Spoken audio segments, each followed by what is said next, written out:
Yes, this is Math 111. Today we're going to talk about polynomials and polynomial functions. This is chapter and section 5.3 in our text. First thing I want to talk about today is monomials.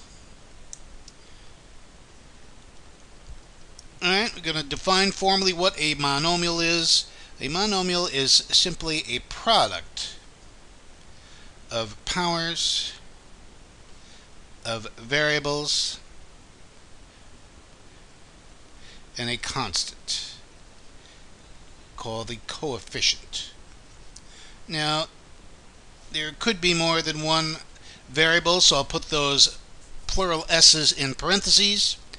And let me give you some examples of monomial expressions. I claim that 3x squared is a monomial. Why? Because it's a product of power of a variable and a constant. Alright, so I call this a monomial. And if I ask you for the degree of this monomial, well, if there's only one variable in a monomial, all it is the exponent on that variable. So I claim that is a monomial of degree 2. And we often use this language to classify polynomial expressions. Another example, 4x y cubed. Alright, this is a monomial, not a binomial, a monomial, because it's a product of powers of variables and a constant. Alright, so I call this a monomial, and if I ask you for the degree of this monomial, well, if there's more than one variable, you add up all the exponents in that monomial expression. Don't forget, the factor of x has an invisible exponent of 1, so if I was to ask you for the degree of this monomial, I would say degree 4, adding up the exponents in that monomial expression. Let's try something a little nastier. Minus 2/5 ab squared c cubed. This is a product of powers of variables and a constant, so I'll call this a monomial. And the degree, again remembering that the factor of a has an implied exponent of 1, so 3, 4, 5, 6 is the sum of my exponents, so that monomial is of degree 6. I suppose I gave you the number 7, and I ask you, is this a monomial, and if it is, what's its degree? Well, at first glance you might say no, but if you consider, I can really write this number 7 as 7 times x to the 0 power. Recall that anything to the 0 power is 1. Right? So certainly these expressions are equivalent. So according to our definition, this is a monomial. Monomial. That's an O there. Monomial of degree, well, the degree would be 0. So any constant or coefficient lying by itself is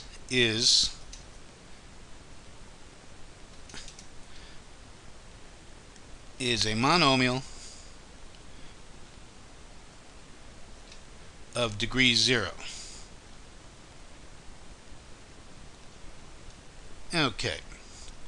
Alright, so we can hopefully easily recognize and classify monomial type expressions. Let's talk about a polynomial now.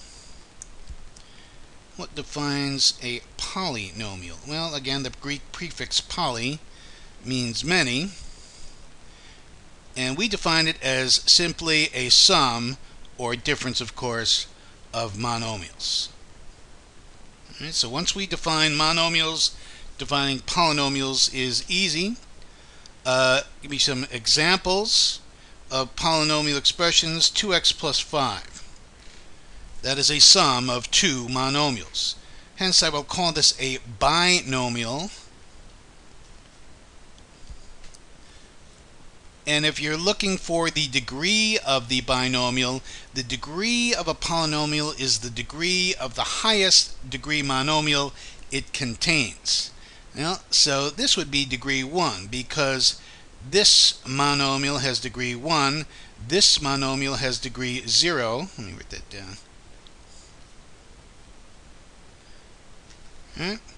And the degree of a polynomial is the degree of the highest degree monomial that it contains. Alright, let me give you another example. Something a little nastier.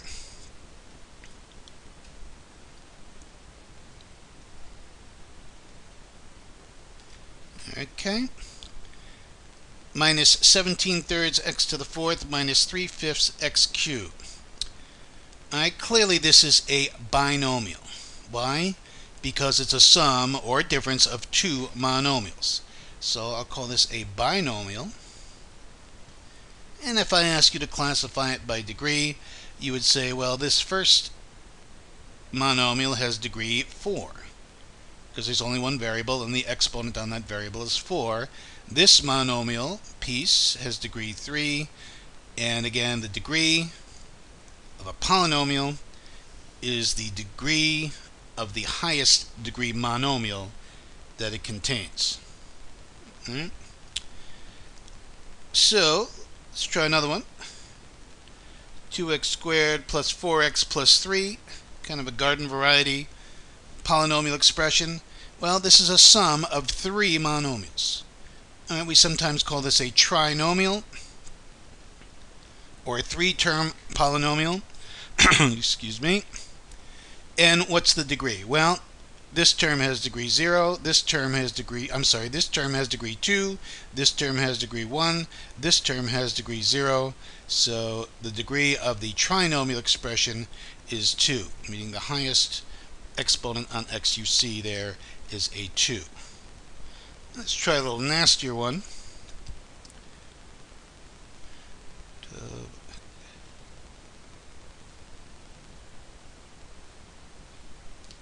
Polynomials, like monomials, can have more than one variable.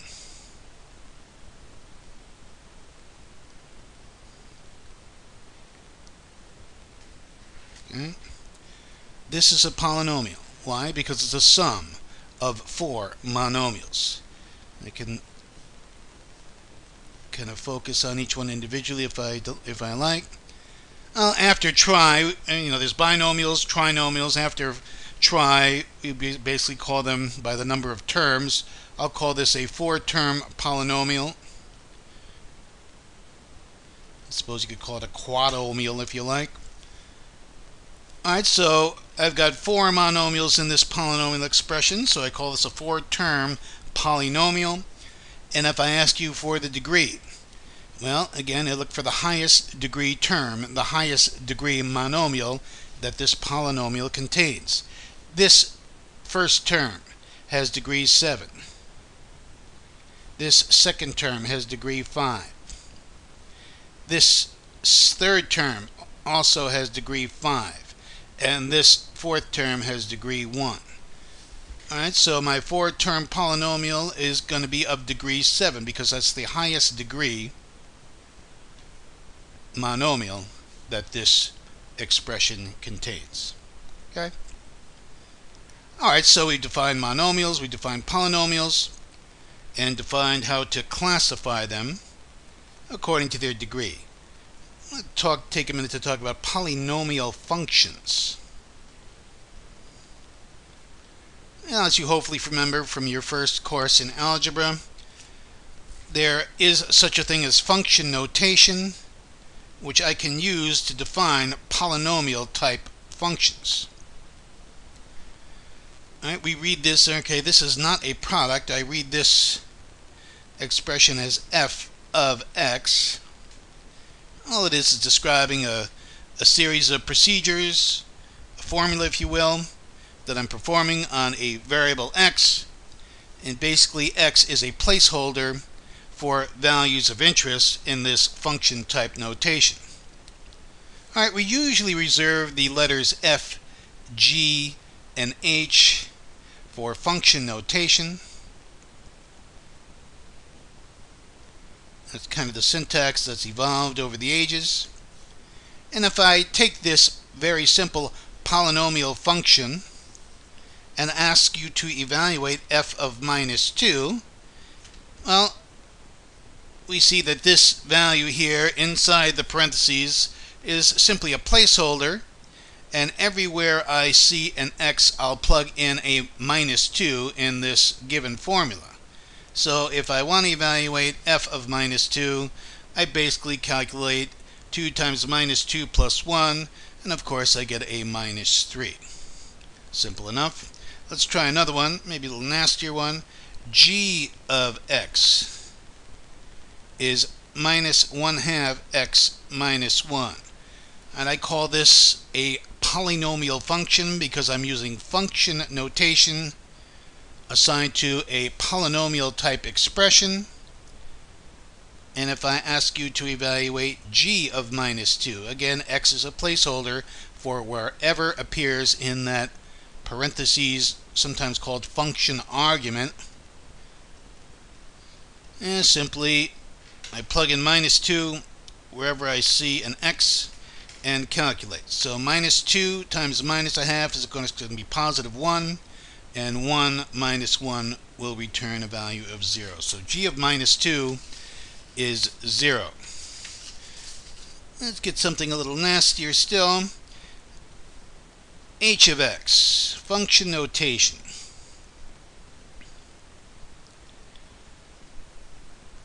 Alright, here h of x is a 4-term polynomial function of degree 3. Right, 4 monomials in this polynomial expression. The highest degree term is degree 3. So I call this a polynomial function of degree 3. If I ask you to evaluate h of minus 1, well, of course, x is a placeholder. And wherever I see an x in that polynomial function, I plug in a minus 1. Minus 1 cubed is minus 1. Minus 1 squared is 1. Positive 1 times minus 3 is minus 3. Minus 9 times minus 1 is positive 9. Plus 2. Alright, 9 minus 4 is 5, and 5 plus 2 is, of course, 7. So h of minus 1 with this assigned function is going to turn into 7. Alright, polynomial functions. Alright, I want to talk now that we've defined polynomials. We talked about evaluating polynomial functions. I want to talk about combining polynomial expressions. By that I mean adding and subtracting polynomials. If I give you two polynomials expressions, let's see. Take it easy on you here at first.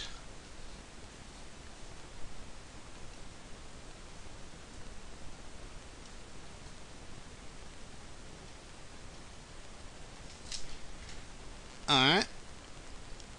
We are given a trinomial of degree 2, and I'm asking you to add this to another trinomial of degree 2, and to do that we just combine like terms, as you probably already know. Basically, I've got x squared terms, x terms or degree 1 terms, and constant terms or degree 0 terms, and I can combine each pair of those like terms. Well, of course, 2x squared plus 5x squared is going to be 7x squared, combining those like terms. A minus 3x and a plus 4x combined to a plus x in my degree 1 slot, and 5 minus 2 of course turns into a positive 3. So if I ask you to add polynomials, basically I'm asking you to combine like terms. Let's try another one. Let's try a subtraction. If I ask you, let's start out, let's see, this is going to be something a little harder.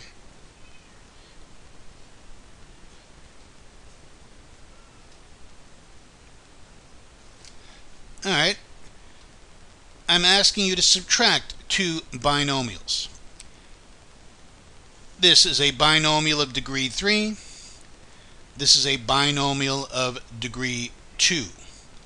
Alright, so there's going to be some like terms here, and there are going to be some unlike terms that cannot be combined in the subtraction process. Before I do anything else,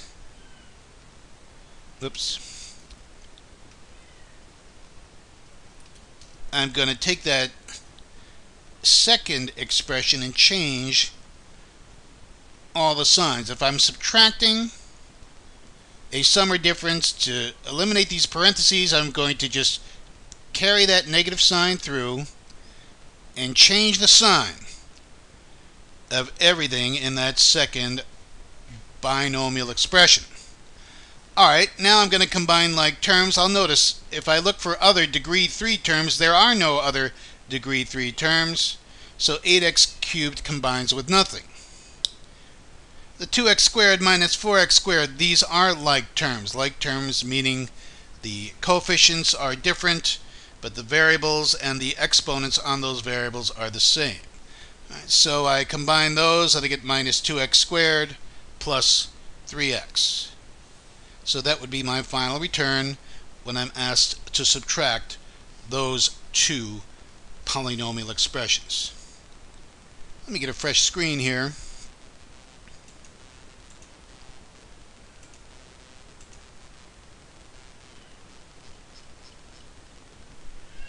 Let's try something a little harder, involving some dreaded fractions.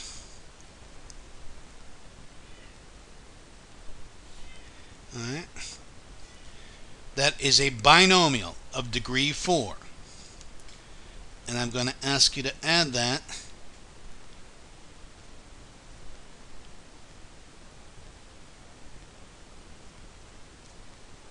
to another binomial of degree 4. Well, I'll just need to combine like terms then. This is a plus sign, so I could essentially drop these second parentheses and just combine the degree 4 terms, and I'll do that by adding the coefficients. 1/4 plus 3/4 is 4/4, or 1, times m to the 4th. So I'm combining those two degree 4 terms. I get 1m to the 4th, and I'll just write m to the 4th power. Alright, plus, well, let's see, plus what? 1/2 m cubed minus 7/3 m cubed. Let me put this on the side. 1/2 m cubed minus 7/3 m cubed. Well, these are like terms. The variables are the same. The exponents are the same. So I'm going to have to add or subtract these coefficients as indicated. Well, long and short of it is I have to combine 1/2 minus 7/3, and to do that I need a common denominator. I'll get 3/6 minus 14/6, and that turns into a minus 11/6. So taking these two terms and combining the like terms by really subtracting the coefficients, I get minus 11/6 times m cubed. And that is my final return in adding those two binomial expressions. Okay? Let's do something a little nastier. And this pretty much represents the upper limit of difficulty in this section. This is from the upper reaches of your homework list. It's going to be exercise 53 on page 431. Give me a minute to write this. A lot of fractions here.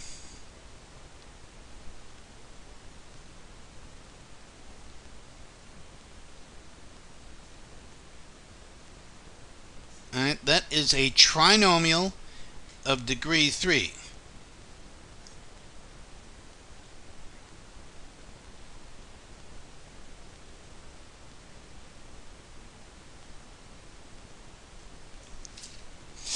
And that is also a trinomial of degree 3.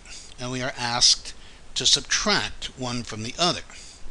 Alright, what I'm going to do, because this is a subtraction, I'm going to basically carry that negative sign through and change the sign of every term in that second trinomial expression.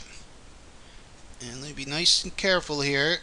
Good housekeeping is of the essence, especially in these harder problems.